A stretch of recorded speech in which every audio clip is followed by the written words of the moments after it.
Guru Brahma, Guru Vishnu, Guru Devo Maheshwara, Guru Sakshat Param Brahma, Tasmai Shri Gurave Namah. Dhyana Moolam Gurur Murti, Puja Moolam Guru Padam, Mantra Moolam Gurur Vakyam, Moksha Moolam Guru Kripa. Ajnana Timirandhasya Jnananjana Shalakaya Chakshurunmilitam Yena Tasmai Shri Gurave Namaha.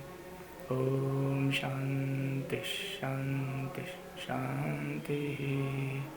Sadguru Bhagwan Ki Jai. Sidhi Dhyan ki maramda nainarasi.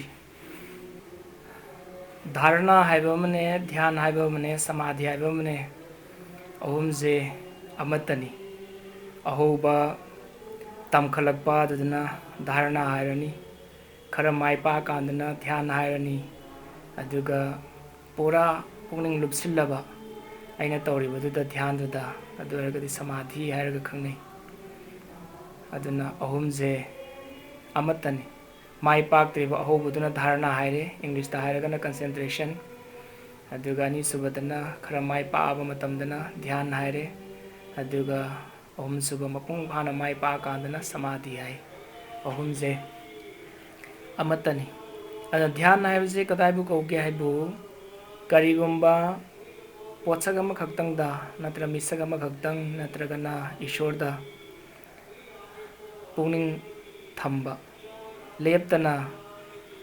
tayela dharawat hai. Ising haithaba matamdadi isingi drop tarakpado marak marakta lepaga marak hanga tarai.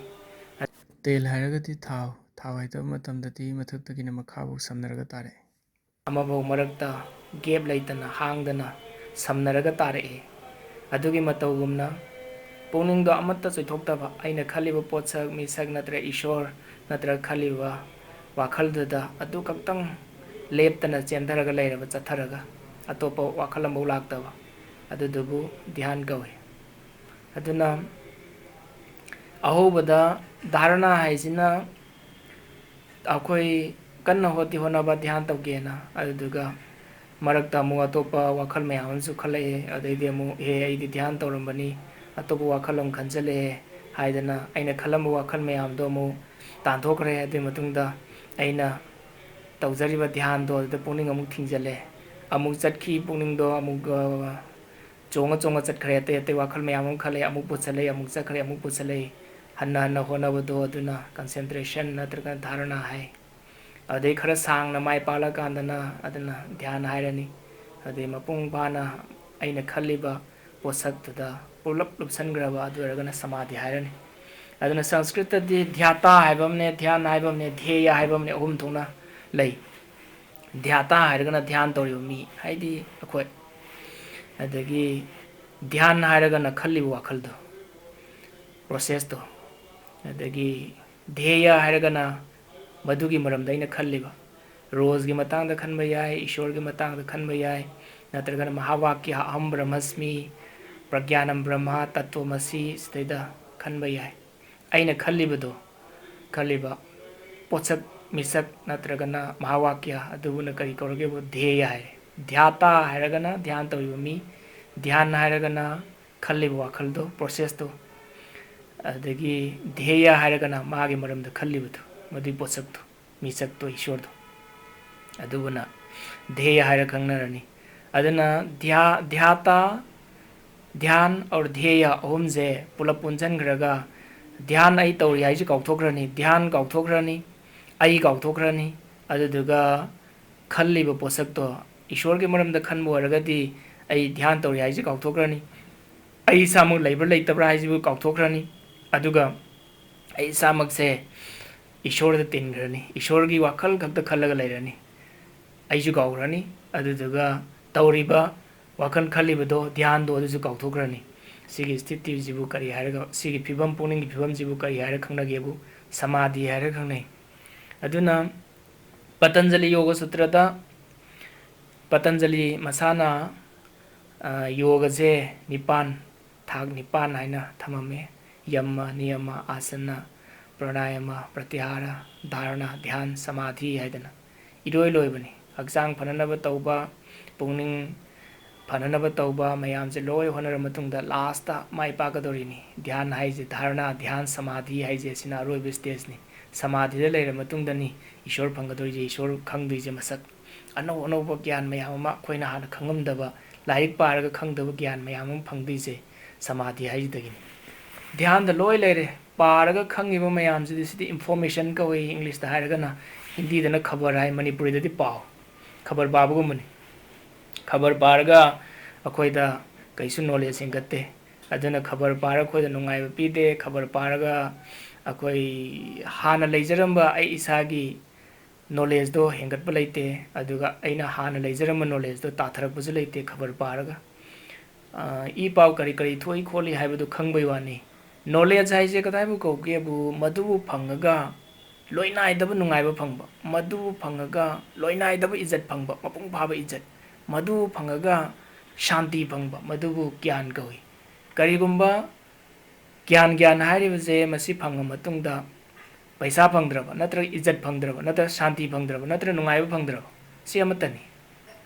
तोंगान तोंगान उबेवानी सिजे pull-up अमत ओइना लाकदोइनी मधुबु करी कौकेबु ज्ञान कौई अदना खोइना मयाम खंगिबा मयाम ज्ञान नत्ते खुदम ओइना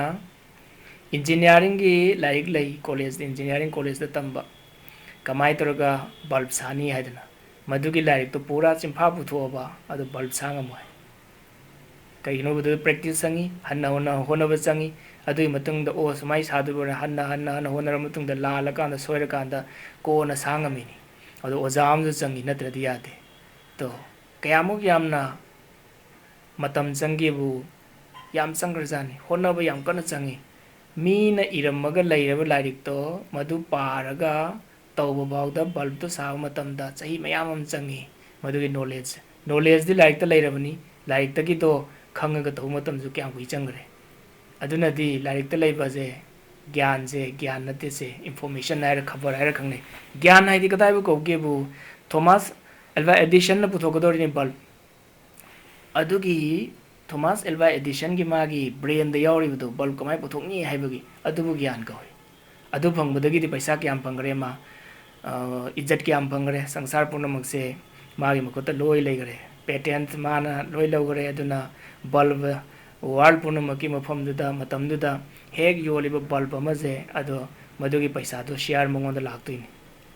अदुना इज्जत पूरा फंगरे पैसा पूरा फंगरे लोइना मु फंगरे अमखक्तंग highway वानी सुबनगी साइंटिस्ट अमखक्तंग हाइबे वानी फिल याम गरे मखल मखल मखल मयाम से कदाई दे फंगिनोबु ध्यान दे फंगदुइनि ध्यान देनि नॉलेज खुदिमक से ध्यान दे फंगदुइनि अखोय फम्मगा तौरिबा ध्यान दो अदुदि ट्रेनिंग की वानी अदुगा चारिङै थैङै कनागुम वारी सारिङै नत चाक थोङिङै थबक सुरिङै मतमदा पुनिंगी फिबम फम्मगा तौबा लैबा फम्मगा तौबा मतमदा लैबा पुनिंगी फिबम दो चाबा थकपा नुंगति अखोयना लैरिबा फिबम जिदा अदुगी पुनिंगी फिबम दो लैरगदी अदुबु करी कौवे वासेंग ध्यान कौई फम्मगा तौजिदि ट्रेनिंग नि रिसिङै याम कन्न होनरे फम्मगा ध्यान तौरे पुंग 10 तौदना पुंग 23 तौदना पुंग 10 तौदना लेपना चादना चारोइदुइनि कैमुक चारोइ थोइदुइनि सुलेंग लेंदना पुंग 10 सुलेप लेपना तौदुइनि पुंग 10 तौदुइनि ध्यान तौकान ईश्वर दु उरे ईश्वर दु खंगे अदि ध्यान लोरकान ईश्वर काउथोकरे उगिद्रे आई मांगद लैबा चाग इंसांग अदैदि गंगा तुरेन अदि उ वा uche waya mayam je si wena ure ishor du ugidre dhyan amu phamme adaidi ishor ure ishor khange kamai tawno ai khange uju ure adaidi dhyan lor ga nam kaudogre adugi phibam do puning da laktre hanna yam sang honar kun matungda sei train toi chang mai pak pata sumna gi dhyan nate hek tawri bu khuting makse sanskrit tamba hai bo ro english khang ba hai bo ro natragana dhyan da mai pak pa hai ro yoga da mai pak pa hai bo ro lep ta na sei train toi chang to chang adugi matungda mai pak toi business to ba hai ro khuting makse ado ho bu da khara khara ho re dagi di masidi lure na tok thog di mai pa ro ado akhoi micham mayam ga akhoi haidi micham mayam ga achau achau great man ga kari khena ge bu great man ji mai thi ado moi mai thi ba da mai thi hai ba phau di kari gom ba khoi ju mai thi ba matam da mai thi hai ba phau dra ba ade no ma soi da great man ore dong ni koi jo chau si kak ta ni khena ri je achau mi ga great man sing ji ga rishi oi ro ade achau achau scientist oi ro philosopher oi ro si ga micham praja khena ri je sima kak tang mai thi da ba mi mo yaw de punsi da kamai tawdino kamai tawni kamai chatkani kari gai tawdino hai khangna pulakbu kana mo yawde aduna khudi thiba haitaba adagi di soiba haijidi masana mahusani ado rising ju soi ado moida soire mai thi gare haije kari gomba ama bo phaude aduna hek mai thi ro matung di he aije kadai ba janu soi ramali sidi adadi amu ko honana mai pakchani da amu hona horan ado micham praja mayam di amutang mai thi budai di oh masidi ai sungam ngamoi da woni ai mai pa ju sumaina tawbungam gi de ai jing ngamoi da woni jin da yawra boni da adan hereditary da yawra ni sungam ngamoi da ni khale silale imai pa ga khoi ga mari leina de imai pa ge brain ga khoi ga mari leina de adu kanagum mi lei polak badagina brain do semba matam da soinara polaba sudraba adu gu mudana mani aduna tana khoi mayam loina magse sidi brain phatte haiba mi amabo leitabani training wat pagi hayodabagi adudagi akoina pangjalaga leigi biwani ada khoi mayam je pangdaban adu ima do lari gaite ipa do lari gaite hara ai lari gairo haiba ima ipa do di adhyatmiki gyan mayam se leite dhyan to mi nate adu dei dhyan ngamoi haraba adu eragadi du lale si akoina lan na khanjan bani adu apang ma mi ambo leite Kalidas ki wari mayam tabiramani adagi Panini Maharshi ki mayam wari tabiramani tadaba kambu ki tamukta samlamna lijage Panini Maharshi do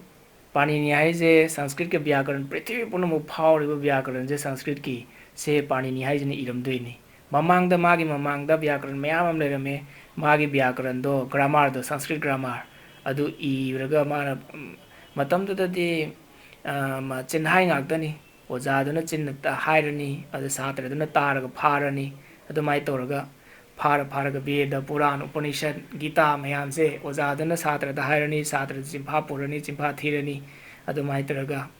pharaga lakpani lari koina hamada ire leramde mamai da kona lari ga bhujapatra manadaga toraga iraga kona lari ka sidi kona thoraga doini aduna matamda da maga taminaba mi mayam do aduna loinama Sanskrit grammar da haidokre adu mana budu jang leire haitraba suai haitraba pai phade chimpha pude phade adagi ma talle laik tamado adagi to ge da kaidodino na adu ma je adu maina pura ningba kaira hale adu ai je si bana du phagre da mi mayam jina loi haina gare na chahi mari manga surabu macha ambu phangamde sutra macha ambu a e onori lyric e ong to ji sibu bai te phangamde na ma ji lae adu daga matamda da pukri mapanam da phame pukri mapan ji da phamme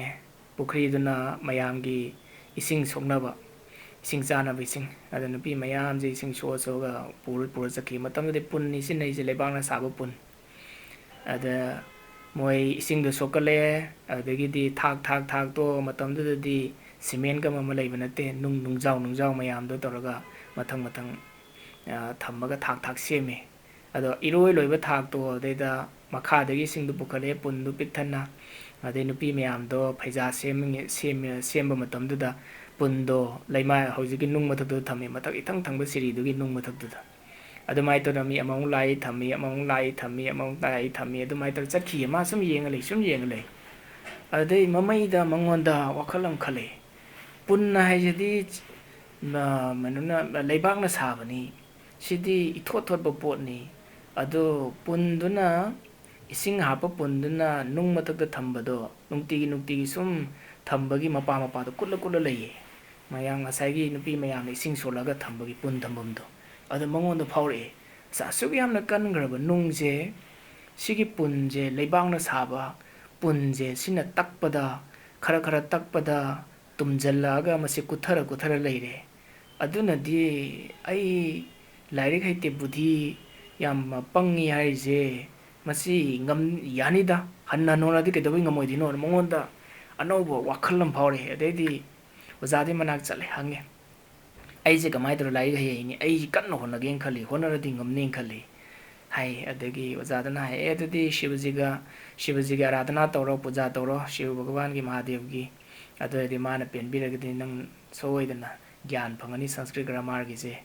Sanskrit ꯕ꯭ꯌꯥꯀꯔꯟꯁꯦ ꯑꯗꯨꯗꯤ ꯅꯪ ꯆꯠꯂꯣ ꯑꯔꯥꯙꯅꯥ ꯇꯧꯔꯣ ꯄꯨꯖꯥ ꯇꯧꯔꯣꯅ ꯍꯥꯏ ꯑꯗꯩ ꯃꯥ ꯆꯠꯂꯦ ꯖꯪꯒꯜꯗ ꯑꯗ ꯀꯟꯅ ꯁꯤꯕꯖꯤ ꯅꯤꯡꯉꯦ ꯄꯨꯖꯥ ꯇꯧꯔꯦ ꯑꯗꯨꯒꯤ ꯃꯇꯨꯡꯗ ꯁꯤꯕꯖꯤꯅ ꯀ꯭ꯔꯤꯄꯥ ꯇꯧꯗꯅ ꯗꯃꯔꯨ ꯈꯤꯡꯉꯒ ꯃꯉꯣꯟꯗ ꯇꯥꯛꯈꯤꯕꯅꯤ ꯁꯪꯁꯀ꯭ꯔꯤꯠ ꯒ꯭ꯔꯥꯃꯥꯔꯁꯦ ꯑꯗꯨꯅ ꯗꯃꯔꯨꯒꯤ ꯈꯣꯟꯖꯦꯜꯗꯨꯗꯩ ꯊꯣꯛꯂꯛꯄꯅꯤ ꯑꯥ ꯏ ꯎ ꯔꯤ ꯔꯤꯛ ꯑꯦ ꯑꯣꯡ ꯑꯩ ꯑꯧ ꯍ ꯌꯥ ꯋ ꯔ ꯂꯔꯅ ꯍꯥꯏꯗꯅ ꯃꯥꯒꯤ ꯁꯨꯇ꯭ꯔ ꯍꯥꯏꯔꯒ ꯑꯍꯧꯕꯒꯤ ꯑꯩꯈꯣꯏ ꯀꯣ ꯈꯣ ꯒꯣ ꯘꯣꯉꯣ ꯁꯣꯔꯣ ꯁꯔꯥꯁ ꯔꯁꯩꯗꯤꯒꯩꯅ ꯇꯧꯔꯤ ꯃꯌꯥꯝꯗꯣ ꯑꯗꯨꯗꯣ ꯁꯪꯁꯀ꯭ꯔꯤꯠ ꯒ꯭ꯔꯥꯃꯥꯔꯒꯤꯗꯤ ꯑ ꯏ ꯑꯣ ꯔꯤ ꯂꯤꯔꯤꯛ ꯑꯦ ꯑꯣꯡ ꯑꯩ ꯑꯧ ꯍ ꯌꯥ ꯋ ꯔ ꯍꯥꯏ ꯑꯗꯨꯃꯥꯏꯅ ꯍꯥꯏ ꯑꯗꯨꯗꯣ ꯗꯃꯔꯨ ꯈꯤꯡꯕꯗꯒꯤ ꯃꯥꯅ ꯇꯥꯔꯒ ꯑꯗꯨꯗꯒꯤ ꯍꯧꯗꯣꯏꯅꯤ ꯁꯪꯁꯀ꯭ꯔꯤꯠ ꯕ꯭ꯌꯥꯀꯔꯟꯁꯦ ꯃꯥꯅ ꯕ꯭ꯌꯥꯀꯔꯟꯗꯣ ꯁꯤꯕꯖꯤꯒꯤ ꯀ꯭ꯔꯤꯄꯥ ꯐꯪꯉꯦ ꯑꯗꯨꯗꯒꯤꯗꯤ ꯕ꯭ꯌꯥꯀꯔꯟꯗꯣ ꯑꯁꯨꯛꯀꯤ ꯃꯇꯤꯛ ꯌꯥꯝꯅ ꯐꯖꯅ ꯏꯈ꯭ꯔꯦ ꯄ꯭ꯔꯤꯊꯤꯕꯤꯗ ꯍꯧꯖꯤꯛꯐꯥꯎ ꯂꯩꯔꯤꯕ ꯂꯣꯟ ꯃꯌꯥꯝꯁꯦ ꯁꯤꯗꯩꯗ ꯃꯥꯒꯤ ꯁꯤꯁꯇꯦꯃꯦꯇꯤꯛ ꯅꯥꯏꯅ ꯐꯖꯅ ꯏꯔꯤꯕꯁꯦ ꯑꯁꯨꯛ ꯐꯖꯅ ꯏꯕ ꯉꯝꯕ ꯀꯔꯤꯒꯨꯝꯕ ꯂꯣꯟ ꯑꯃꯒꯤ ꯒ꯭ꯔꯥꯃꯥꯔ ꯑꯃꯠꯇ ꯂꯩꯇꯦ ꯏꯪꯂꯤꯁꯀꯤ ꯐꯣꯅꯦꯇꯤꯛꯁ ꯍꯥꯏꯗꯤ ꯀꯃꯥꯏꯅ ꯇꯧꯔ ꯑ ꯍꯥꯏꯁꯤ ꯀꯃꯥꯏꯅ ꯍꯥꯏꯅꯤ ꯑꯦ ꯍꯥꯏꯁꯤ ꯀꯃꯥꯏꯅ ꯍꯥꯏꯅꯤ ꯄ ꯍꯥꯏꯁꯤ ꯀꯃꯥꯏꯅ ꯍꯥꯏꯅꯤ ꯐ ꯍꯥꯏꯁꯤ ꯀꯃꯥꯏꯅ ꯍꯥꯏꯅꯤꯅ ꯂꯩꯅ ꯉꯧꯗ ꯊꯦꯡꯉꯣ ꯑꯗꯣ ꯍꯥꯏꯔꯣ ꯑꯗꯨꯗꯩꯗꯤ ꯂꯥꯛꯑꯅꯤ ꯑꯗꯨꯗꯩ ꯆꯤꯝꯕꯥꯟꯁꯤꯅ ꯁꯥꯡꯅ ꯂꯩꯔꯅꯤ ꯅꯠꯇ꯭ꯔꯒ ꯔꯥꯎꯟ ꯑꯣꯏꯔꯅꯤ ꯑꯣ ꯍꯥꯏ ꯀꯥꯟꯗ ꯆꯤꯝꯕꯥꯟꯁꯦ ꯀꯣꯏꯔꯣꯛ ꯀꯣꯏꯅ ꯁꯥꯔꯀꯜ ꯃꯥꯜꯂ ꯂꯩꯔꯦ ꯑꯗꯨ ꯗꯤꯇꯦꯜꯁ ꯃꯌꯥꯝ ꯏꯕꯗꯣ ꯑꯗꯨ ꯐꯣꯅꯦꯇꯤꯛꯁ ꯍꯥꯏꯔ ꯈꯪꯅꯩ ꯀꯃꯥꯏ ꯇꯧꯔꯒ ꯍꯥꯏꯅꯤ ꯕꯥꯏ ꯂꯦꯕꯦꯜ ꯐ꯭ꯔꯤꯀꯦꯇꯤꯞ ꯑꯗꯨ ꯃꯥꯏ ꯃꯔꯣꯟ ꯌꯥꯝ ꯂꯩꯔꯤ ꯇꯣꯉꯥꯟꯅ ꯑꯗꯨ ꯁꯤꯗꯤ ꯒ꯭ꯔꯃꯥꯗ ꯂꯩꯈ꯭ꯔꯦ ꯑꯗꯨꯒꯤ ꯁꯪꯁꯀ꯭ꯔꯤꯠꯀꯤ ꯐꯣꯅꯦꯇꯤꯛꯁꯇꯣ ꯎꯔꯨꯕ ꯃꯇꯨꯡꯗꯒꯤ ꯄꯥꯅꯤꯅꯤ ꯕ꯭ꯌꯥꯀꯔꯟꯒꯤ ꯄꯥꯅꯤꯅꯤ ꯃꯍꯔꯁꯤꯅ ꯏꯕ ꯁꯪꯁꯀ꯭ꯔꯤꯠꯀꯤ ꯐꯣꯅꯦꯇꯤꯛꯁꯇꯣ ꯑꯗꯨ ꯎꯔꯨꯕꯗꯒꯤ ꯏꯪꯂꯤꯁꯀꯤ ꯐꯣꯅꯦꯇꯤꯛꯁꯁꯦ ꯀꯣꯟꯅ ꯍꯥꯟꯅ ꯂꯩꯔꯝꯗꯦ ꯑꯗꯨ ꯀꯣꯟꯅ ꯏꯈꯤꯕꯅꯤ ꯍꯥꯏꯗꯅ ꯁ꯭ꯀꯣꯂꯔ ꯃꯌꯥꯝꯅ ꯍꯥꯏ ꯑꯗꯨꯛ ꯌꯥꯝꯅ ꯐꯖꯕ ꯕ꯭ꯌꯥꯀꯔꯟꯗꯣ ꯑꯗꯣ ꯄꯥꯅꯤꯅꯤ ꯃꯍꯔꯁꯤꯗꯣ ꯕꯨꯙꯨꯅꯤ ꯁꯨꯡꯐꯥ ꯐꯥꯗꯕ ꯆꯍꯤ 5-6 ꯏ ꯑꯣꯟ ꯔꯤ ꯂꯤꯔꯤꯛ ꯑꯦ ꯑꯣꯡ ꯑꯩ ꯑꯣꯁ ꯇꯧꯕꯗꯣ ꯑꯗꯨꯕꯨ ꯐꯥꯗꯕ ꯑꯗꯣ ꯑꯩꯈꯣꯏ ꯃꯌꯥꯝꯗꯤ ꯑꯗꯨꯃꯨꯛ ꯌꯥꯝꯅ ꯄꯪꯕꯗꯤ ꯅꯠꯇꯦ ꯑꯦ ꯕꯤ ꯁꯤ ꯐꯥꯔꯤ ꯑꯗꯩ ꯏꯪꯂꯤꯁꯀꯤ ꯋꯥꯍꯩ ꯈꯔ ꯈꯪꯉꯤ ꯑꯩꯈꯣꯏ ꯃꯌꯥꯝꯗꯤ ꯄꯥꯅꯤꯅꯤꯗꯩ ꯍꯦꯟꯅ ꯍꯩꯈ꯭ꯔꯦ ꯑꯗꯨꯅ ꯕꯨꯙꯤ ꯑꯄꯪꯕ ꯍꯥꯏꯁꯦ ꯂꯩꯇꯦ ꯍꯟꯅ ꯍꯣꯠꯅꯔꯀꯥꯟꯗ ꯈꯪꯗꯕ ꯍꯥꯏꯁꯦ ꯂꯩꯇꯦ ꯍꯟꯅ ꯍꯣꯠꯅꯔꯀꯥꯟꯗ ꯈꯪꯗꯧꯅꯤ ꯍꯟꯅ ꯍꯣꯠꯅꯔꯀꯥꯟꯗ ꯉꯝꯗꯧꯅꯤ ꯑꯗꯣ ꯉꯝꯕ ꯍꯥꯏꯁꯦ ꯀꯔꯤ ꯆꯪꯒꯦꯕꯨ 12 ꯏꯌꯥꯔꯁ ꯆꯪꯉꯦꯕ ꯑꯗꯨꯅ ꯄꯥꯟꯗꯣꯞ ꯃꯆꯤꯟ ꯃꯅꯥꯎ ꯕꯣꯟꯗ ꯆꯠꯈꯤꯕꯗꯣ ꯆꯍꯤ 12ꯅꯤ ꯆꯍꯤ 19 ꯑꯃꯅ ꯂꯣꯜꯂꯦ ꯆꯍꯤ 19 ꯑꯃꯅ ꯂꯩꯔꯦ ꯑꯗꯩ ꯆꯍꯤ ꯑꯃꯅ ꯂꯣꯜꯂ ꯂꯩꯔꯦ ꯄ꯭ꯔꯚꯨ ꯔꯥꯝꯆꯟꯗ꯭ꯔꯅ ꯆꯠꯈꯤꯕꯗꯣ ꯆꯍꯤ 13ꯅꯤ ꯆꯍꯤ 19ꯅ ꯖꯨꯒ ꯑꯃꯅꯤ ꯁꯤꯗ ꯂꯣꯏ ꯍꯣꯡꯉꯅꯤ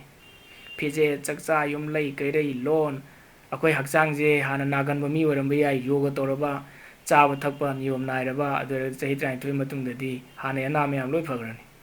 ꯆꯍꯤ 19 ꯆꯪꯉꯤ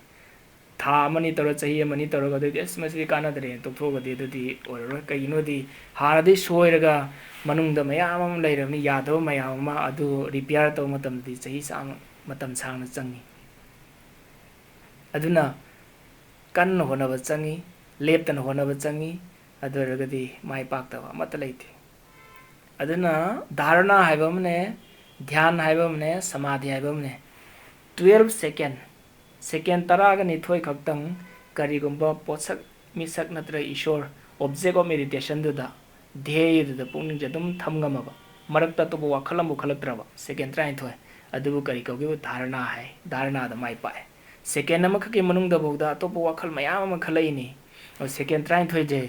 ꯀꯔꯤꯒꯨꯝꯕ ꯑꯩꯈꯣꯏꯅ ꯊꯝꯕ ꯉꯝꯃꯕ ꯑꯗꯨꯗꯤ ꯀꯟꯁꯦꯟꯇ꯭ꯔꯦꯁꯟ ꯄꯋꯥꯔ ꯃꯥꯏꯗꯤ ꯄꯨꯛꯅꯤꯡ ꯌꯥꯝ ꯆꯪꯉꯤꯍꯦ concentration power yam lei haise atai amu nate 12 second khaktan 12 second da karigumba aina khallibado adu khak khallaba atai atopa mu wakhal mu khalakdraba adu kari kauge bu dharana haira kawe ado 12 to the 12 na puri rasi multiply to rasi 12 na 12 12 adu radi kya tare 144 chamaga nifu mari tare 144 second 12 second ni adu 12 na puri daga di second kya tarage bu 144 second tare चामगा निफुमरी अदुसी minute सादो के हारगदि 16 यंथोजी 16 यंथोगदि 2 लेरनी minute अनि फंगनी अदैदि कया लेमहोरे 24 लेमहोरे 120 60 दुगा 2 दुगा अदि 120 लेरे 144 दुदगी 120 खाइदोगदि 24 लेमहोरे 24 second 2 minutes 24 second करिगुंबा अइने खल्लि वाखलदो 2 minutes 24 second leptana khangama to wakhal amuk changaktraba adoragadi du kari kaugebu meditation ko dhyan naise dhyan da mai pa avne to adum into torosi dhyan do 2 minutes 24 second ado 12 na puri resi multiply torosi adoragadi kaya tarani 2 minutes ni 2 minutes to da 12 na puri ragadi 24 tare kunmari adinga sai second kungamari lemhobudo second kungamari du da 12 na puri ragadi kaya tarani अरे 288 तारे चनी का मरफुनी पान तारे 288 तो 16 यंथोगा दे क्या तारे अरे 60 24 लाने 4 60 24 कौन का मरी अरे 240 अरे खाइदो खरगदी क्या ले मोरनी 48 ले मोरे हौजे क्या 60 ना मिनट सादों ना 288 ता 16 यंथोगा तमदा 4 थोंगे 48 ले मोरे 48 सेकेंड अरे दिन acai 2 minutes ta 12 na puri gi bido adugi 24 ta gi 14 jalaji adedi 28 minutes 48 second 28 minutes 48 second karigumba wakhal amakhak tang aina khallaga leiba ngamaba atopa wakhal amabuk jangaktraba aduragadi sibu samadhi koi samadhi hai yam sangma nate iten teli ngamdabai wani second ama bawda lising wakhal mayam khalaini aduna punghai ama punghai mani chaurana 28 minutes 48 second size leptan wakhan khan bai jing ngamde ngamdoduna anobo gyan mayam ji phangdabi wani karigoma physics ta 28 minutes 48 seconds ji khallaba aina leingama adoragadi akhoi gi manungda anobo gyanam phangdoini mayamna haujiki samajna khangdaba tobama chemistry da web ai physics da web ai arts da web ai science da web ai ade isai sakpo da web ai natra jagoi saba da web ai natra tabla thenba da web ai subject mayam leigare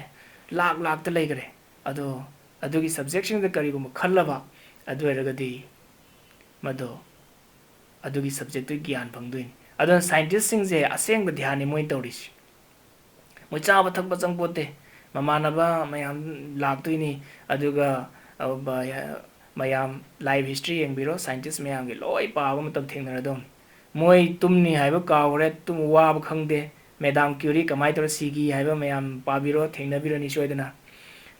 के नारा सिगिदुइनी radium thorium पुथोकदुइनी कुइरबनिन कावरे radium madam Curie न पुथोकबदो radium ला thorium ला मनी सब्जेक्ट सुम नैनगिद्रबनिना कावरे मयाम कंफर्म तौबिरो तो येंगा तो मतमदुदा अल्ट्रावायोलेट रे जे रेडियो एक्टिव मटेरियल सिंग जे यूरेनियम गुंबा थोरियम गुंबा रेडियम गुंबा से जे अल्ट्रावायोलेट रे जे थादोय हाइ जे खंगदे हाइबा अल्ट्रावायोलेट रे सिंग जिना हक्चांग दा फावर सटके मतम दा हक्चांग सोय हाइ जे मतम नु खंगदे अद लेबोरेटरी द पुथोपो मतम दा दि कन्ना दे दा होना दना सि कमाय पुथोकदोइनो पुथो मतुंग दा सि करी करी यावरिनो कमाय तवनो माय मगुन मयाम दो चेक तौबा अदु येंगबदुदा अल्ट्रावायोलेट रे मयाम दना अल्फा रे गामा रे बीटा रे एक्स रे हौजी अखोई सिनारी एक्स-रे गासे अदुदगी रेडियो एक्टिव मटेरियल दे पुथोरगदोइनी एक्स-रे दुसु हक्चांग सोइनी हौजी किसना कंट्रोल तौरगा खजितंग अखोई काना दौदो अदुकबदा थादोरैनी अदुना हक्चांग सोक्तबानी अदुजु एक्स-रे दुसु नुमि खुदिंग लौरबा अदुदि हक्चांग याम सोपनी अदुमाय तौदना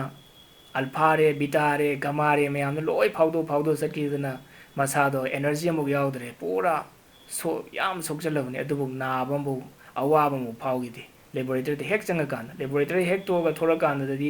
adudi ma phambu ngamdre yam wagi mamaida ahobuda natte putho matungda ma matonta natte atopa scientist mayam je angawni hek magi laboratory da phammaga khanba hograba phammaga oiro chatlaga oiro lepaga oiro ado hek adudai da changaga khanba hograba chak chani khangde chak chagraba chadabra khangde aduna mamanabam lakpa aduna scientist atopa ma aduma mamanabam hai chak charje taw nang chak charabo hai chadri aidi chaning de nang chaksangda kupaga leibani adegi charo aduga dum nang chalo aidi si kanna tawri si thakho thadog yadre mamanabam change chak char chakre ade chale chale hai o chalo chalo ngaktang le pungai mu le kanda ma wakhando marakta kitang mana tawri da mai pak taw kitang lai ka da chak lam phawre he chak chadri ma chaksang de change yengu kana di chak to leram dre aduga kolik to paja phing to upop leram ye ai jinga sai chak ar jani dei kaw thue de na ising da lai aduna moi chak chabra chagibra chadabra mina moi bu thina ngangnari bra ngangna dabra amabo khangde moi angawni moi khangi wakhal do adu kakta dum khalaga leiram aduna wakhal je ama kaktang khanmu da karigumba 28 minutes 48 second leiraba nungi maram da khallaba 28 minutes 48 second adu nungi gyan phangadu nungi gyan haidi akhoina uriba nungje khudam moina nong chu matam da khoi di choli nungai to phawi ingi adi mai matak da thamaga di mai manak da leiraga di khoi sai adu nong chu matam da nungje chot pa phawrong gadra nadra ing ba phawrong gadra un mathak ta leireng khalo mathak da un phamjala leireng khalo adi matam da nung do ing ba phawrong gadra nadra mai da langjaleng khalaji mai da thamjaleng khalaji mai achak padu da marak da maitan marak da adu raga di ma saba phawrong gadra nadra nungthang na tor thugare nung do adu matam da nung do ma na ba phawrong gadra adu feeling do nung do ai khu isamak se nung oi gra do adu buni gyan haise nung ji kamai tabono haise adu ki pura knowledge ai khangra de pura karigomba 28 minutes 48 seconds je nungi maram da khalagadi khale sumna gi nung example pibiwani subject khuti mukta loi khanjari ishwar da khangaga de ishwar da khalagadi ishwar phangani ishwar kamai tabono haise khangaduini ai uraduini ai mang da la aduini adu hairi je nongma khakhtang khan matam da amuktang ngasi nongma 28 minutes 48 second de ishwar da uraba ishwar da khala ishwar da uraba adagi di dhyan doi loisale adu matungda nungaibam phawrdun haibam khangdaba nungaibam min thin chereju ado ma de nokfe taru lerodoini adu kaimu khalroidon khoide mina khitang thina chaiba nate mana kharab yengba nungaitaba mijeng amutang yengbado phawbada akhoi nungaitaba phawrini mina thina chaiba oro min khupak thaba oro natraga na mina aibu tuhatpi boiro ma kaimbu khalroido kaimbu phawroido ado dhyan da ni nungai ba phangduisi happiness aije athoi ba nungai bai sangsar ge nungai ba mayam sidi ananda kaudi ananda haibdi nungai ba du da awa ba machet ambo yanjalaga yaudra ba nungai ba du ananda kawi sangsar ge nungai ba sidi awa ba ju yanjale yawi athum hauje chaba yam phai adu yam chasaladi aine hek pamjaba injang boiro karigomba mathel boiro yam phabai wani yam phai hakjang ju kanai yam chasalagadi hayang nungalagadi lamjen chen taba adana awaba ga loinai mobile am leirore mobile do yam phabani ado hapta amgi matungda atopa model among lai adudi hen phaba hongju hongba adai aina hoji leirori mobile nungai bado adun nungai tabam pire ngoda awaba pire oho ai hapta amgu da ngaraga leiramadi sigi hena phaba paisa ju handawji phangdoni don mobile nungai bado nungai gidre adumai to sangsar ge hek pot mayam je paisa bo hairo paisa do lupa lagam phange ado aigi channa dobu leibudi akhoi gi channa dobu leibudi lupa la ama makai gi ado la ama ga phangbodo aduna awa pire o la ama makai sin doni kana de lawruni kana de puruni bank te loan logodra kana de tawni kamai tawni na matha jare aduna di phangi ba la ama do phari bani ba adu phari bodo adu nungai to pire adana sangsar da hek leiriba pon mayam je mana karigumar kharana yamna pibai wani awaba karigum khara mana yamna pidabai wani ꯑꯗꯨꯒ ꯁꯪꯁꯥꯔꯗ ꯍꯦꯛ ꯂꯩꯕ ꯅꯨꯡꯉꯥꯏꯕ ꯄꯨꯝꯅꯃꯛꯁꯦ ꯁꯤꯗꯩꯗ ꯑꯋꯥꯕ ꯌꯥꯟꯁꯤꯜꯂꯒ ꯌꯥꯎꯗꯕ ꯅꯨꯡꯉꯥꯏꯕ ꯑꯃꯠꯇ ꯂꯩꯇꯦ ꯑꯗꯣ ꯑꯋꯥꯕ ꯌꯥꯟꯁꯤꯜꯂꯒ ꯌꯥꯎꯗꯕ ꯅꯨꯡꯉꯥꯏꯕꯗꯣ ꯑꯗꯨꯕꯨꯅꯤ ꯑꯥꯅꯟꯗ ꯍꯥꯏꯔꯤꯁꯦ ꯑꯗꯨꯒꯤ ꯑꯥꯅꯟꯗꯗꯣ ꯙ꯭ꯌꯥꯟ ꯇꯧꯔ ꯐꯪꯗꯣꯏ ꯙ꯭ꯌꯥꯟ ꯍꯥꯏꯁꯤꯗꯤ ꯑꯇꯣꯞꯄ ꯎꯄꯥꯏ ꯑꯃꯐꯥꯎ ꯂꯩꯇꯦ ꯒ꯭ꯌꯥꯟ ꯐꯪꯅꯕ ꯑꯇꯣꯞꯄ ꯎꯄꯥꯏ ꯑꯃꯐꯥꯎ ꯂꯩꯇꯦ ꯑꯗꯨꯒ ꯑꯁꯦꯡꯕ ꯅꯨꯡꯉꯥꯏꯕ ꯍꯥꯏꯕꯁꯦ ꯑꯊꯣꯏꯕ ꯅꯨꯡꯉꯥꯏꯕ ꯍꯥꯏꯕꯁꯦ ꯐꯪꯅꯅꯕ ꯑꯇꯣꯞꯄ ꯎꯄꯥꯏ ꯑꯃꯐꯥꯎ ꯂꯩꯇꯦ ꯑꯗꯣ 28 minutes 48 seconds ꯈꯛꯇꯅꯤ ꯑꯗꯨꯒꯤ ꯃꯅꯨꯡꯗꯨꯗ ꯍꯦꯛꯇ ꯍꯥꯏꯐꯝ ꯈꯪꯗꯕ ꯅꯨꯡꯉꯥꯏꯕ ꯑꯃ ꯐꯪꯗꯣꯏꯅꯤ ꯑꯗꯣꯉꯁꯤ ꯏꯁꯣꯔ ꯎꯕꯗꯣ 28 minutes 48 seconds ꯑꯗꯣ ꯍꯣꯔꯦꯟ ꯙ꯭ꯌꯥꯟ ꯂꯣꯏꯔꯒ ꯀꯥꯎꯊꯣꯛꯈ꯭ꯔꯅꯤ ꯎꯔꯔꯣꯏ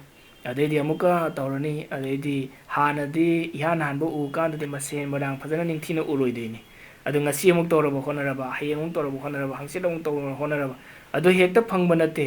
28 minutes 48 secondsꯗꯣ ꯉꯁꯤ ꯉꯝꯃꯦ ꯍꯥꯏꯔꯒ ꯍꯌꯦꯡꯁꯨ ꯍꯦꯛꯇ ꯉꯝꯅꯤ ꯍꯪꯆꯤꯠꯁꯨ ꯍꯦꯛꯇ ꯉꯝꯅꯤ ꯃꯁꯤ ꯑꯃꯁꯨ ꯅꯨꯡꯇꯤꯒꯤ ꯉꯝꯗꯧ ꯅꯠꯇꯦ ꯆꯍꯤ ꯑꯃꯒꯤ ꯃꯅꯨꯡꯗ ꯑꯃꯨꯛꯇꯪ ꯁꯃꯥꯙꯤꯗ ꯂꯥꯛꯄꯩ ꯋꯥꯅꯤ ꯑꯗꯨ ꯎꯗꯣꯏꯅꯤ ꯏꯁꯣꯔꯗꯣ ꯑꯗꯩ ꯍꯟꯅ ꯁꯥꯡꯅ ꯍꯣꯠꯅꯔꯅꯤ ꯄꯨꯡ 10ꯒ ꯐꯝꯃꯤꯕ ꯄꯨꯡ 5ꯒ ꯐꯝꯃꯤꯗꯣ 5 ꯐꯝꯕꯗꯣ ꯑꯗꯨ ꯂꯥꯛꯑꯣꯏꯗꯣꯏꯅꯤ ꯁꯃꯥꯙꯤꯗꯣ ꯄꯨꯡ 10 ꯐꯝꯃꯤꯗꯣ ꯁꯃꯥꯙꯤꯗ ꯂꯥꯛꯑꯣꯏꯗꯣꯏꯅꯤ ꯑꯗꯨ ꯄꯨꯡ 10 ꯐꯝꯕꯗꯣ ꯂꯦꯡꯗꯅ ꯂꯦꯡꯉꯨꯔꯗꯤ ꯑꯃꯨꯛ ꯙ꯭ꯌꯥꯟ ꯀꯥꯏꯔꯦ ꯑꯗꯨꯑꯣꯏꯗꯤ ꯁꯃꯥꯙꯤ ꯀꯥꯏꯈ꯭ꯔꯅꯤ ꯁꯃꯥꯙꯤ ꯂꯥꯛꯇꯣꯏ ꯇꯧꯔꯝꯃꯕ ꯏꯆꯦꯜ ꯑꯣꯏꯅ ꯋꯥꯈꯜ ꯈꯜꯂꯤꯗꯨ ꯆꯠꯂꯕ ꯃꯤꯅꯤꯠ 10 ꯑꯗꯨ ꯆꯠꯂꯕ ꯑꯗꯨꯏ ꯃꯇꯨꯡꯗ ꯈꯨꯠ ꯈꯤꯇꯪ ꯂꯦꯡꯉꯨꯔꯕ ꯅꯠꯇ꯭ꯔꯒꯅ ꯃꯤꯠ ꯄꯥꯡꯊꯣꯛꯇꯣꯏ ꯈꯤꯇꯪ ꯂꯦꯡꯉꯨꯔꯕ ꯑꯗꯨ ꯅꯠꯇ꯭ꯔꯒ ꯀꯗꯥꯏꯗꯅꯣꯃ ꯍꯦꯛ ꯂꯦꯡꯉꯨꯔꯕ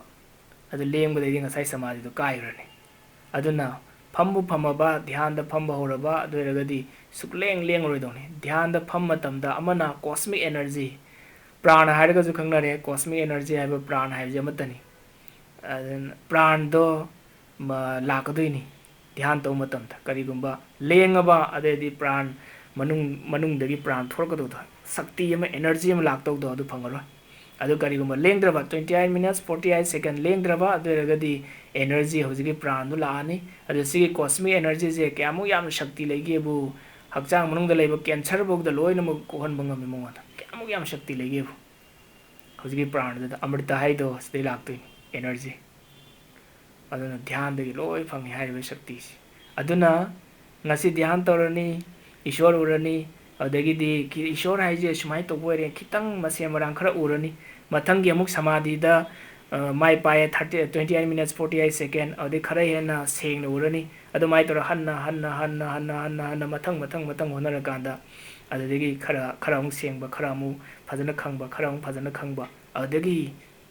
ꯃꯇꯨꯡꯗꯗꯤ ꯏꯁꯣꯔꯗꯣ ꯄꯣꯔꯥ ꯑꯣ ꯁꯨꯃꯥꯏꯅ ꯑꯣꯏꯕ ꯑꯣꯏꯔꯦ ꯍꯥꯏꯁꯤ ꯈꯪꯗꯣꯏꯅꯤ ꯑꯗꯨ ꯈꯛꯇꯅ ꯑꯃꯨꯛ ꯌꯥꯗ꯭ꯔꯤ ꯑꯗꯨ ꯙ꯭ꯌꯥꯟꯗꯨ ꯂꯣꯏꯔꯀꯥꯟꯗ ꯑꯃꯨꯛ ꯎꯔꯔꯣꯏ ꯄꯣꯠ ꯆꯩ ꯃꯌꯥꯝ ꯖꯤꯕ ꯄꯥꯟꯕ ꯃꯌꯥꯝ ꯃꯤ ꯁꯥ ꯄꯣꯠ ꯃꯌꯥꯝꯁꯦ ꯑꯗꯨ ꯑꯣꯏꯅ ꯎꯗꯣꯏꯅꯤ ꯏꯁꯣꯔꯗꯗꯤ ꯎꯔꯔꯣꯏ ꯑꯃꯨꯛ ꯃꯤꯠ ꯄꯥꯡꯊꯣꯛꯑꯀꯥꯟꯗꯗꯤ ꯙ꯭ꯌꯥꯟ ꯂꯣꯏꯔꯀꯥꯟꯗꯗꯤ ꯑꯗꯩ ꯑꯃꯨꯛ ꯙ꯭ꯌꯥꯟꯗꯣ ꯃꯈꯥ ꯇꯥꯅ ꯑꯗꯨꯝ ꯍꯣꯠꯅꯔꯀꯥꯟꯗ ꯑꯃꯨꯛ ꯉꯁꯥꯏ ꯃꯤꯠ ꯄꯥꯡꯊꯣꯛꯑ ꯃꯇꯨꯡꯗꯁꯨ ꯏꯁꯣꯔ ꯑꯣꯏꯅ ꯂꯣꯏꯅꯃꯛ ꯎꯗꯧꯔꯤꯕꯅꯤ ꯑꯗꯣ ꯁꯤ ꯀꯗꯥꯏꯗꯒꯤ ꯂꯥꯛꯄꯅꯣ ꯁꯃꯥꯙꯤꯗꯒꯤ ꯂꯥꯛꯇꯣꯏꯅꯤ ꯁꯃꯥꯙꯤ ꯍꯥꯏꯁꯦ 28 minutes 48 seconds ꯁꯣꯔ ꯊꯤꯡꯕꯁꯦ ꯀꯨꯝꯚꯛ ꯀꯧꯏ ꯄ꯭ꯔꯅꯥꯌꯝꯗ ꯁꯣꯔ ꯊꯤꯡꯕꯁꯦ ꯀꯨꯝꯚꯛ ꯀꯧꯏ ꯁꯣꯔ ꯍꯣꯟꯖꯟꯕꯁꯤꯅ ꯄꯨꯔꯛ ꯀꯧꯏ ꯁꯣꯔ ꯍꯣꯟꯗꯣꯛꯄꯁꯤꯅ ꯔꯦꯆꯛ ꯍꯥꯏꯔ ꯈꯪꯅꯩ ꯑꯗꯣ ꯀꯨꯝꯚꯛ ꯍꯥꯏꯁꯦ ꯃꯈꯜ ꯑꯍꯨꯝ ꯁꯨꯏ ꯑꯃꯅ ꯁꯣꯔ ꯍꯣꯟꯖꯜꯂꯒ ꯁꯣꯔ ꯊꯤꯡꯉꯒꯗꯤ ꯑꯟꯇꯔ ꯀꯨꯝꯚꯛ ꯍꯥꯏ ꯃꯅꯨꯡꯗ ꯑꯗꯨꯒ ꯁꯣꯔ ꯍꯣꯟꯇꯣꯛꯑꯒ ꯊꯤꯡꯉꯒꯗꯤ ꯑꯗꯨꯅ ꯕꯥꯍ꯭ꯌ ꯀꯨꯝꯚꯛ ꯍꯥꯏ ꯑꯍꯨꯝꯁꯨꯕ ꯑꯃ ꯂꯩ ꯀꯦꯕꯂ ꯀꯨꯝꯚꯛ ꯑꯅ ꯀꯦꯕꯂꯗꯤ ꯁꯨꯞꯅꯒꯤ ꯀꯨꯝꯚꯛ ꯈꯛꯇ ꯁꯣꯔꯁꯨ ꯍꯣꯟꯖꯟꯗ꯭ꯔꯕ ꯁꯣꯔꯁꯨ ꯍꯣꯟꯗꯣꯛꯇ꯭ꯔꯕ ꯁꯨꯞꯅꯒꯤ ꯀꯨꯝꯚꯛ ꯈꯛꯇ ꯊꯤꯡꯕꯗꯨ ꯈꯛꯇ ꯑꯣꯏꯔꯕ ꯑꯗꯨꯕꯨ ꯀꯔꯤ ꯀꯧꯒꯦ ꯀꯦꯕꯂ ꯀꯨꯝꯚꯛ ꯍꯥꯏꯔ ꯈꯪꯅꯩ ꯁꯃꯥꯙꯤꯒꯤ ꯁ꯭ꯊꯤꯇꯤ ꯁꯃꯥꯙꯤꯒꯤ ꯐꯤꯕꯝꯗꯗꯤ ꯀꯦꯕꯂ ꯀꯨꯝꯚꯛ ꯍꯥꯏꯁꯤꯗ ꯂꯥꯛꯈ꯭ꯔꯗꯣꯏꯅꯤ ꯑꯗꯨꯅ ꯁꯣꯔ ꯍꯣꯟꯖꯜꯂꯔꯣꯏ ꯁꯣꯔ ꯍꯣꯟꯗꯣꯔꯣꯏ ꯁꯣꯔꯁꯦ ꯑꯩꯈꯣꯏꯅ ꯍꯣꯜꯂꯤꯕ ꯁꯣꯔꯁꯦ ꯙ꯭ꯌꯥꯟꯁꯦ ꯑꯩꯅ ꯃꯥꯏ ꯄꯥꯛꯂꯕ ꯑꯗꯩꯗꯤ ꯁꯣꯔꯁꯦ ꯇꯞꯅ ꯈꯔꯒ ꯁꯨꯝ ꯇꯞꯊꯔꯅꯤ ꯈꯔꯒ ꯁꯨꯝ ꯇꯞꯊꯔꯅꯤ ꯈꯔꯒ ꯁꯨꯝ ꯇꯞꯊꯔꯅꯤ ꯁꯃꯥꯙꯤꯒꯤ ꯐꯤꯕꯝꯗ ꯂꯥꯛꯑꯀꯥꯟꯗ ꯁꯣꯔꯗꯨ ꯂꯦꯞꯈ꯭ꯔꯅꯤ ꯑꯗꯣ ꯁꯦꯔ ꯂꯦꯞꯈ꯭ꯔꯤꯗꯣꯏꯗꯣ ꯑꯗꯨꯝ ꯍꯤꯡꯗꯣꯏꯅꯤ ꯑꯗꯨꯃꯥꯏꯅ ꯂꯦꯞꯄꯒ ꯂꯩꯈ꯭ꯔꯕ ꯑꯗꯨ ꯑꯣꯏꯔꯒꯗꯤ ꯑꯗꯨꯒꯤ ꯁꯃꯥꯙꯤꯗꯤ ꯑꯊꯣꯏꯕ ꯁꯃꯥꯙꯤ ꯍꯧꯕꯗꯗꯤ ꯁꯣꯔ ꯍꯣꯜꯂꯒ ꯁꯃꯥꯙꯤ ꯂꯩꯗꯣꯏꯅꯤ ꯃꯃꯩꯗꯗꯤ ꯁꯣꯔꯕꯨ ꯂꯦꯞꯈ꯭ꯔꯒ ꯁꯃꯥꯙꯤ ꯂꯥꯛꯇꯣꯏꯅꯤ ꯑꯗꯨꯅ ꯁꯕꯤꯀꯜꯄ ꯁꯃꯥꯙꯤ ꯅꯤꯔꯕꯤꯀꯜꯄ ꯁꯃꯥꯙꯤ ꯍꯥꯏꯗꯅ ꯑꯃꯨꯛ ꯈꯥꯏꯗꯣꯛꯏ ꯁꯕꯤꯀꯜꯄ ꯍꯥꯏꯁꯤꯅ ꯑꯗꯨꯗꯗꯤ ꯋꯥꯈꯜ ꯈꯜꯂꯤ ꯅꯨꯡꯒꯤ ꯃꯔꯝꯗ ꯏꯁꯣꯔꯒꯤ ꯃꯔꯝꯗ ꯅꯠꯇ꯭ꯔꯒꯅ ꯃꯍꯥꯋꯥꯛꯌꯒꯤ ꯃꯔꯝꯗ ꯈꯜꯂꯒ ꯑꯗꯨꯗ ꯁꯃꯥꯙꯤ ꯐꯪꯉꯒꯗꯤ ꯑꯗꯨꯕꯨꯅ ꯀꯔꯤ ꯀꯧꯏ ꯁꯕꯤꯀꯜꯄ ꯋꯥꯈꯜ ꯈꯜꯂꯒ ꯋꯥꯈꯜꯒ ꯂꯣꯏꯅꯕ ꯅꯤꯔꯕꯤꯀꯜꯄ ꯍꯥꯏꯔꯒꯅ ꯀꯜꯄ ꯍꯥꯏꯔꯒꯗꯤ ꯋꯥꯈꯜ ꯍꯥꯏꯕꯅꯤ ꯅꯤꯔꯕꯤꯀꯜꯄ ꯍꯥꯏꯔꯒꯗꯤ ꯋꯥꯈꯜ ꯑꯃꯐꯥꯎ ꯈꯟꯗ꯭ꯔꯕ ꯀꯔꯤꯒꯨꯝꯕ ꯑꯃꯐꯥꯎ ꯈꯟꯗ꯭ꯔꯕ ꯄꯨꯛꯅꯤꯡꯁꯦ ꯑꯃꯐꯥꯎ ꯂꯩꯇ꯭ꯔꯕ ꯖꯤꯔꯣ ꯑꯣꯏꯈ꯭ꯔꯕ ꯑꯗꯨꯒꯤ ꯃꯇꯝꯗꯅꯤ ꯏꯁꯣꯔ ꯐꯪꯗꯣꯏ ꯏꯁꯣꯔ ꯎꯗꯣꯏꯁꯤ ꯀꯔꯤꯒꯨꯝꯕ ꯑꯃ ꯈꯜꯂ ꯇꯧꯔꯒꯗꯤ ꯑꯩꯅ ꯈꯜꯂꯤꯕꯗꯣ ꯑꯗꯨꯗ ꯐꯪꯗꯣꯏꯅꯤ aduna dhyan adudi dhyan haiji kamai tawni haibagi mai process mayam am leiri adugi process mayam do gurudev gi lairi leire concentration and meditation ade dhyan yoga dhyan gi matang da gurudev ne yam igare dhyan gi process mayam sure ways or for success in life and god realization adu da dhyan gi matang da ire iribe mayam je loi tawdo na te khara khara khara khara yeng do ni adu ai gi chana ba khwai da gi lai ba khwai da gi idai laina tawba yaba aina ingonda chana jaba adu du khanga do ni mi ne sumai taraga tawi hai ma di nungai hai na dui mataw tama tawraga di yararo kaigino di akhoi je angang oringai da mamang da nei dagare akhoi je angang oringai da akhoi gi pungning sema matam da singai na ina pami singai na ina pamde haidana pungning ji tonga tonga leigrabani adu ai gi pungning na apam apamba pamjaba adugi matungina dhyan do tawraga di pungning na han pama leiramni na du mai pakte aduna ni hekta lising lising lising dhyan gi process mayam ama leigrise aduna dhyan kamai tawni haibase matamna tenbanina mathangi da mung neinarasi nasigidi matang da loisilasi aduna dhyan haibase knowledge pangnanabagi shanti pangnanabagi punsida mai pangnanabagi upai se atai ama bhau nate dhyan dhyan da kari mai pa aba aduradi sangsar da akhoina phangoi do ama bhau leitre paisa phangani izzat phangani lan loina mo phangan nungai ba phangani phangdaba ama bhau leiro sangsar ge knowledge phange pame phangani nadra ishor pame ishor phangani loina mo phangadoi dhyan da gini phangdori myamsi aduga phammaga tawriba dhyan jidi training ni phammaga tawriba dhyan da leiba puningi phibam do chabada thakpada aigi nongmagi office da chatpada yumda leiba matamda atopa wari sa matamda madugi puningi phibam do lakpa ngamagadi adudu asengba dhyan kawi